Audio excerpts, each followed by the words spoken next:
시편 65편 읽겠습니다. 시편 65편 1절부터 마지막 절까지 한 절씩 교독하겠습니다.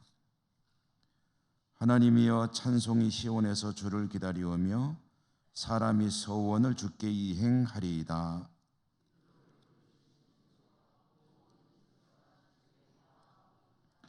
죄악이 나를 이겼사오니 우리의 허물을 주께서 사하시리이다.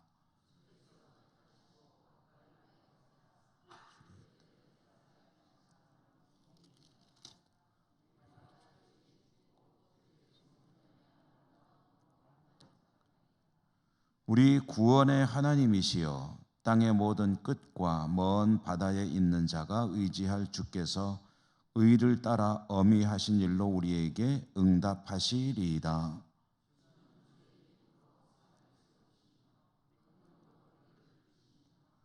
바다의 설렘과 물결의 흔들림과 만민의 소요까지 진정하시나이다.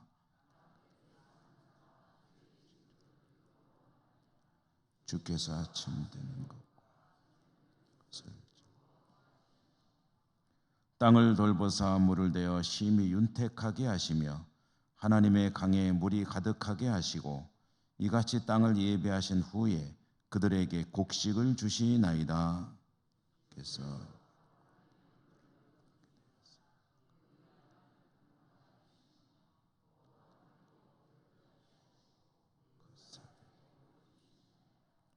주의 은택으로 한 해를 관씌우시니 주의 길에는 기름 방울이 떨어지며 들의 초장에도 작은 산들이 기쁨으로 띠를 띄었나이다. 초장은 양떼로 옷 입었고 골짜기는 곡식으로 덮였음에 그들이 다 즐거이 외치고 또 노래하나이다. 아멘. 주님 은혜가 함께 하시기를 기원합니다. 오늘 주시는 말씀이 시편은 하나님께 감사를 드리고 또 찬양을 올려드리는 그런 노래입니다. 사람이 하나님께 찬양과 감사를 올려드리는 것은 뭐 항상 해야 될 일이고 또 반드시 그래야 되는 것이지만 그런 연약한 인간이 하나님을 향해 감사와 찬양의 저절로 나올 때는 본인이 이제 자기가 은혜를 많이 받고 있다, 하나님께서 나를 축복하신다 라는 생각이 들 때 더욱 그러겠죠. 아마 슬픔과 고통이 많이 중첩되어 있는 그런 시기에는 사실 하나님을 찬양하고 감사를 올려드리는 일은 또 그렇게 쉽지는 않습니다. 시편은 삶의 현장에서 나오는 노래입니다.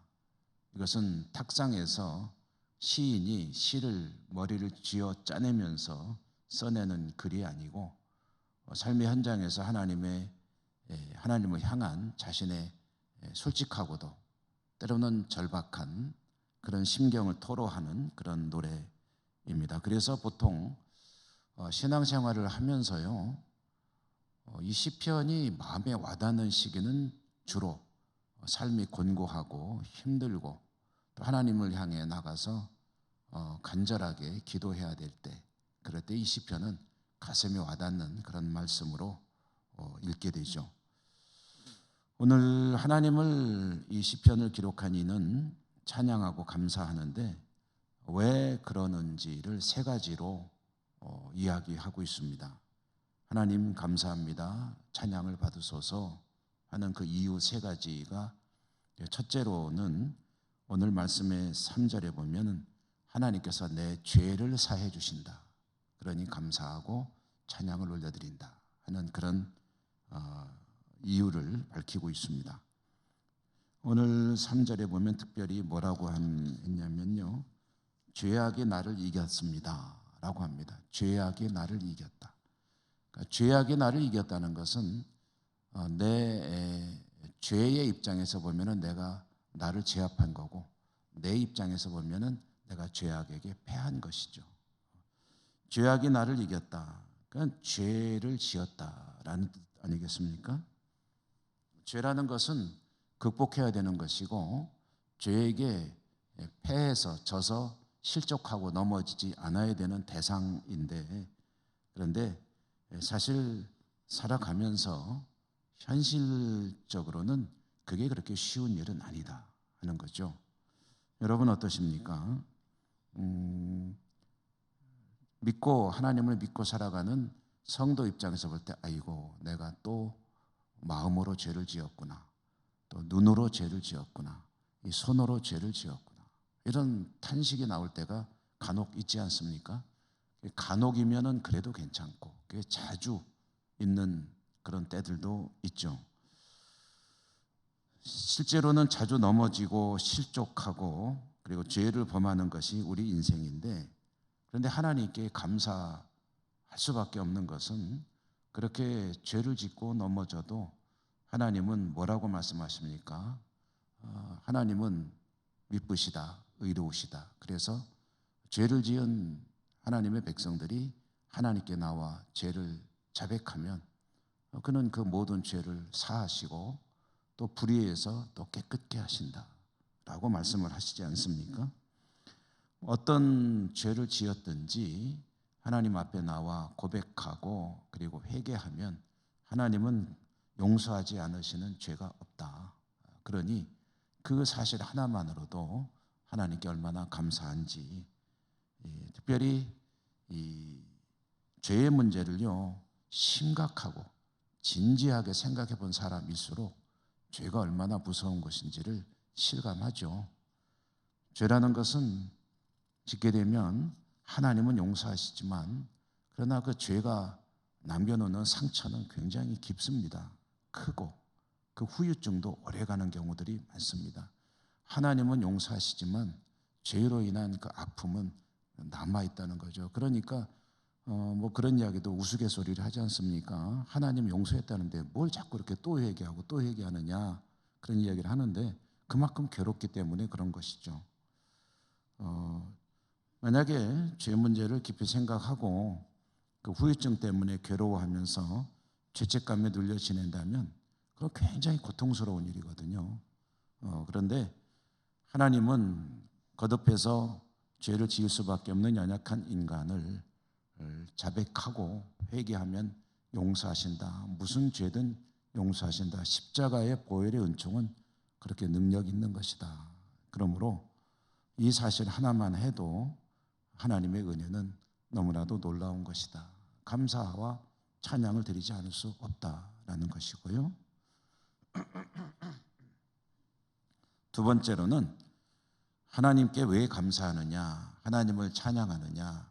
하나님은 기도에 응답하시는 은혜를 베푸시기 때문이다. 첫째가 죄를 용서해 주시는 은혜를 베푸신다. 두 번째로는 기도할 때 응답해 주시는 하나님의 은혜가 있다. 오늘 말씀의 5절 말미에 보면은요, 우리에게 응답하시리이다 라고 했습니다.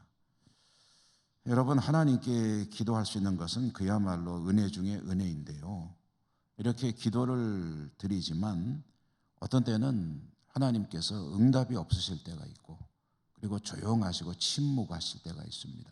반응이 없다는 거죠. 그럴 때는 답답하고 그리고 때로는 괴롭기까지 하죠. 그런데 오늘 말씀에 보면은 하나님은 우리의 기도에 응답하신다. 그러니까 하나님은 사실은 성도의 기도를 하나도 놓치지 않으십니다. 못 들으시는 게 없다. 하나님은 외면하지도 않으신다. 그러므로 이런 관점에서 보면은 기도했는데 오랫동안 그것도 기도해 왔는데 하나님께서 응답하지 않으시고 반응도 없으시고 침묵하신다라는 것은 그 자체도 하나님의 응답이다. 왜 그러냐? 들으셨는데 가만히 계시면은 응답이죠. 여러분 그렇지 않습니까? 집에서도 예를 들어서 같이 사는 가족이 뭐라고 얘기를 했단 말이에요. 그런데 반응을 안 해. 가만히 있어. 그럼 그게 무슨 뜻입니까? 들었는데 가만히 있으면 뭐예요? 긍정일 수도 있고 부정일 수도 있죠. 어쨌든 뭔가 응답을 한 거예요. 다만 말로만 안 했고 쳐다보지만 안 했을 뿐이지 못 들은 척 하는 것도 반응입니다. 하나님이 오랫동안 기도했는데 거기에 대해서 아무런 내가 어떤 원하는 그런 반응을 보이지 않으셨다. 그것도 하나님의 응답이다. 그러므로 뜻을 물론 새겨야죠. 하나님께서 왜 아직도 아무런 반응이 없으신가? 대답이 없으신가? 그럼 더 기도하라는 뜻인가 보다라고 생각할 수도 있고, 그럼 하나님께서 이것은 기도하지 말라는 건가? 어쨌든 본인이 그 문제를 놓고 하나님께 또 기도하는 그런 기도의 자리로 나가야 되는 거죠.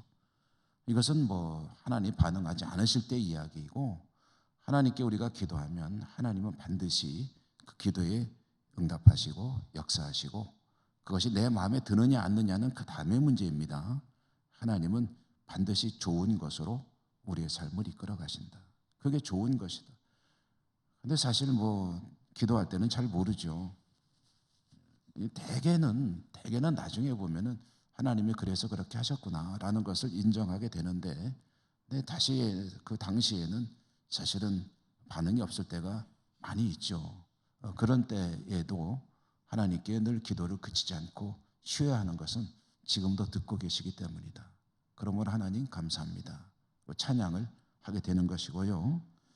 세 번째로는 하나님께서 우리의 필요를 채워주시는데 영적인 그런 것들만 채워주시는 것이 아니라 우리 삶의 모든 것을 다 채워주시는 분이시다.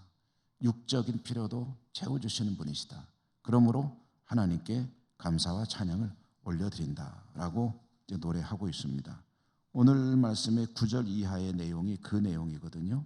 하나님께서 이 땅에 필요한 것에 비를 내리시고 물이 흐르게 하시고, 그리고 곡식을 주시고, 곡식을 주실 뿐만 아니라 이 초장을 만들어 주시고, 초장에서 가축들을 키울 수 있게 하시고, 그래서 들은 양으로 덮으시고, 또 농지는 곡식으로 덮으시고, 그렇게 해서 우리의 삶을 지탱하게 해주신다.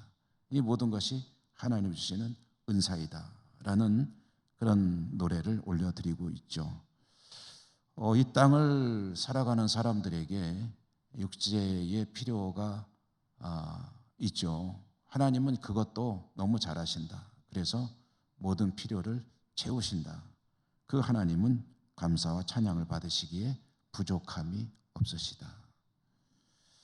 여러분, 이제 여기서 또 문제가 하나 있죠. 육체의 필요를 채우는데 나는 요만큼 채워달라고 그러는데 하나님은 이만큼 채워주실 때도 있고, 나는 이만큼 채워달라고 그러는데 하나님은 요만큼만 채워주실 때가 있단 말입니다. 근데 여기서 이제 중심이 중요합니다. 중심이. 기준이 내가 중심이 되면은 항상 불만스러울 수밖에 없죠. 그러나 하나님이 중심이면은 요만큼 주시는 것이 또 하나님의 은혜이고, 또 모든 것이 하나님이 뜻 가운데 이루어지는 일이라고 한다면 그 사실을 인정하면은 요만큼 채워주시는 것도 하나님의 은혜입니다 라고 고백하며 하나님께 감사드릴 수가 있죠. 왜 그렇습니까? 채워주시는 것도 하나님이 주시는 거기 때문에 그래요. 하나님이 안 주시면은, 하늘에서 비를 내리지 않으시면 몇 년씩 비가 안 올 수도 있고, 곡식을 키울 수가 없고, 양들도 먹을 것이 없을 수 있고, 내 삶 자체가 지탱이 안 되는 거거든요. 그런데 요만큼만 채워주시는 것도 하나님의 은혜이고, 그리고 거기에는 또 하나님의 뜻이 있다. 요만큼 주는 것보다 이만큼 주는 것이 더 좋기 때문에 그렇게 주신다라고 믿음으로 고백하면요, 늘 감사가 끊이지 않습니다. 그러나 요만큼 갭이 있는 것이 하나님이 안 주시는 거다라고 불만을 가지기 시작하면 감사보다는 그 불만이 가득 찬 삶을 살게 되는 것이죠. 여러분, 삶은 사실은 똑같습니다. 하나님은 어차피 우리에게 주시려고 하시는 계획이 있고 뜻이 있으십니다. 근데 똑같은 것을 받으면서 감사하며 살 것이냐, 아니면 불만 속에 늘 스트레스 받으며 살 것이냐 하는 것은 자신의 일종의 선택이기도 하고, 또 믿음으로 취하는 하나의 길이 되기도 합니다. 시편 기자는 하나님께 내 필요를 채워주시는 하나님 감사합니다, 찬양 받으소서 하고 하나님께 영광을 올려드리고 있습니다. 여러분, 오늘 시편 하나님께 감사와 찬양을 드리는 것은 하나님의 은혜를 깨닫기 때문입니다.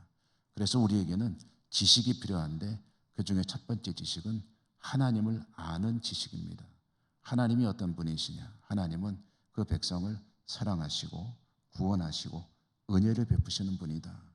죄를 용서해 주시고 기도를 들으시며 모든 필요를 채우시는 분이시다. 그 하나님께 오늘도 감사와 찬양을 드리시며 또 우리의 필요를 위해 하나님께 기도하는 이 새벽이 되시기를 주님 이름으로 축원합니다. 은혜로우신 하나님 감사합니다. 오늘도 저희들을 월삭기도회로 불러주시고 하나님을 감사 찬양 올려드리며 은혜를 깨닫고 영광 올려드리는 그런 우리 하나님으로 또 한 번 깨닫게 해주시니 감사합니다. 이 시간에도 하나님께 감사하며 찬미의 제사를 드리며 또 우리의 기도를 올려드리겠습니다. 하늘에서 들으시고 하늘문을 여시고 은혜 내려주시고 축복하여 주시고 영광 받아 주시옵소서. 예수님 이름으로 감사하고 기도드립니다. 아멘. 하늘에 계신 우리 아버지, 아버지의 이름을 거룩하게 하시며 아버지의 나라가 오게 하시며 아버지의 뜻이 하늘에서와 같이 땅에서도 이루어지게 하소서. 오늘 우리에게 일용할 양식을 주시고 우리가 우리에게 잘못한 사람을 용서하여 준 것 같이 우리 죄를 용서하여 주시고 우리를 시험에 빠지지 않게 하시고 악에서 구하소서. 나라와 권능과 영광이 영원히 아버지의 것입니다. 아멘.